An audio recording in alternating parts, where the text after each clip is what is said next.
ہو یا ذکر و اذکار کے لیے ہو یا پیارے آقا کے ذکر کے سننے کے لیے ہو یا ذکر سنانے کے لیے ہو، نعت خوانی کے لیے ہو یا قرآن خوانی کے لیے ہو یا قصیدہ خوانی کے لیے ہو، آقا علیہ السلام نے قامہ فرمایا جو رات کو جاگے عبادت کرے، عبادت کی جو بھی شکل اختیار کرتا ہے، فرماتے ہیں کہ اس کو کتنا ثواب ملتا ہے؟ فرمایا کانا کمن صام من الدہر مئۃ سنہ وقام من الدہر مئۃ سنہ، کہ اس کو اللہ تبارک و تعالیٰ 100 سال کے روزے داروں کا ثواب دیتا ہے، 100 سال کے عبادت گزاروں کا ثواب عطا فرماتا ہے۔ تو آپ حدیث پاک میں جب یہ سن رہے ہیں کہ اللہ کے حبیب نے رات کی بھی شان بتائی، دن کی بھی شان بتائی، اب وہ جو سمجھتے ہیں کہ آج کی رات میں ایسی کون سی بات ہے کہ جاگے ذکر کریں اور روزے کا اہتمام کریں آنے والی تاریخ میں، تو سنیے صحابہ کیے تھے، کہاں کیے تھے۔ تو اب آپ دیکھیے حدیث پاک میں حضور پاک نے سامنے فرمایا کہ رات میں جاگنے کا ثواب 100 سال تک جاگنے کے برابر، دن میں روزہ رکھنے کا ثواب 100 سال تک روزہ رکھنے کے برابر۔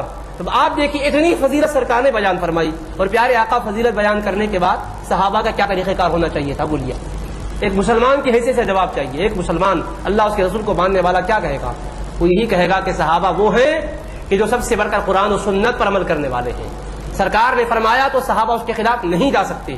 اللہ کے حبیب کے صحابہ تو سنت پر عمل کرنے میں اس قدر جذبات کا مظاہرہ کرتے تھے، اس قدر جذبات کا مظاہرہ کرتے تھے کہ ایک مرتبہ اللہ کے پیارے حبیب علیہ الصلوۃ والسلام کی طرف سے منادی ندا کرتا ہے کہ اپنے دین کی سربلندی کے لیے، سر کٹانے کے لیے نکل پڑو۔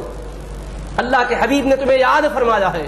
منادی کی آواز جب کانوں میں گونجتی ہے تو سارے لوگ اللہ کے حبیب پاک علیہ السلام کے منادی کی ندا پر لبیک کہتے ہوئے گھروں سے نکل پڑتے ہیں۔ ایک جوان صحابی جن کی شادی ہوئی تھی، پہلی شب تھی، وہ اپنے اہلیہ محترمہ کے پاس تھے، انہوں نے اسی وقت جب ندا سنی، منادی کی ندا آئی، سرکار کی آواز کان میں نہیں آئی، ایک منادی آقا کی طرف سے حوالہ دے کر ندا کیا کہ آقا نے یاد فرمایا ہے۔ اور کس کے لیے یاد فرمایا ہے؟ اپنے دین کے لیے جان کا نذرانہ پیش کرنے کے سلسلے میں یاد فرمایا ہے۔ تو اسی وقت ہم نے اہلیہ سے کہا اب آخری یہی ملاقات ہے، میں فوراً چلتا ہوں، وہاں سے نکل پڑے۔ اس کے بعد احد کے معرکے میں پہنچے، معرکہ احد بپا ہوا، اللہ کے حبیب پاک علیہ السلام کے 70 صحابہ اس میں شہید ہوئے، جانوں کا نذرانہ پیش کیے۔ شہداء کرام کی نعشوں کو جب پیارے آقا علیہ السلام کی خدمت میں پیش کیا گیا، ایک صحابی کا ذکر ہوا کہ حضور ہم نے ان صحابی کو دیکھا، تلوار چلاتے ہوئے دیکھا، معرکے میں آگے بڑھتے ہوئے دیکھا، حتیٰ کہ شہید ہوتے ہوئے بھی دیکھا، ان کی نعش نظر نہیں آ رہی ہے۔ رحمت للعالمین صلی اللہ علیہ وسلم فرماتے کہ ہاں دیکھو اللہ تبارک و تعالیٰ کے فرشتے انہیں غسل دے کر لا رہے تھے۔ صحابہ کرام رضوان اللہ تعالیٰ علیہم اجمعین کو خوشخبری دی کہ حبیب پاک علیہ السلام فرماتے ہیں کہ فرشتوں نے انہیں غسل دیا ہے، یہ غسیل ملائکہ ہے، حنظلہ رضی اللہ تعالیٰ عنہ کا نام ہے۔ غسل کیوں دیا گیا؟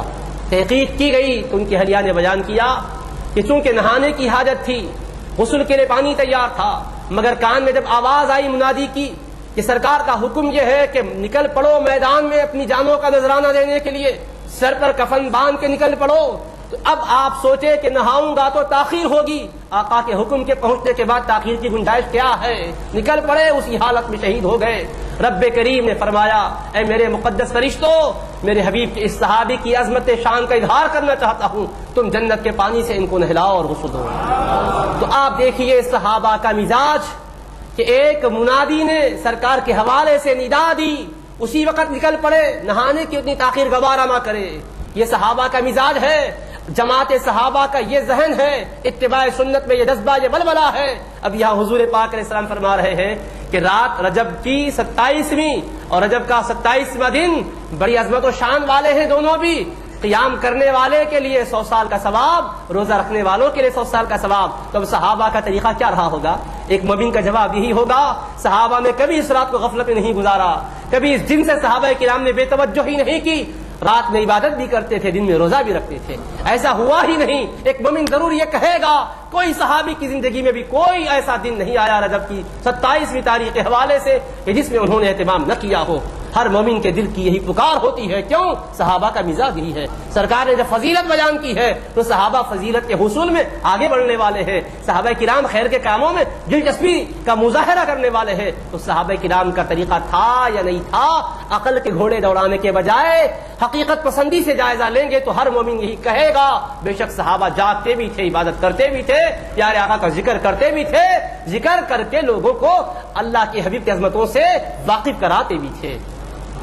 ابھی یہ بدعتی طریقہ نہیں ہوا، خواہ کہیں ہوتا ہو یا کہیں نہیں ہوتا ہو، مگر اتنی بات تو ہے کہ صحابہ ضرور کرتے تھے.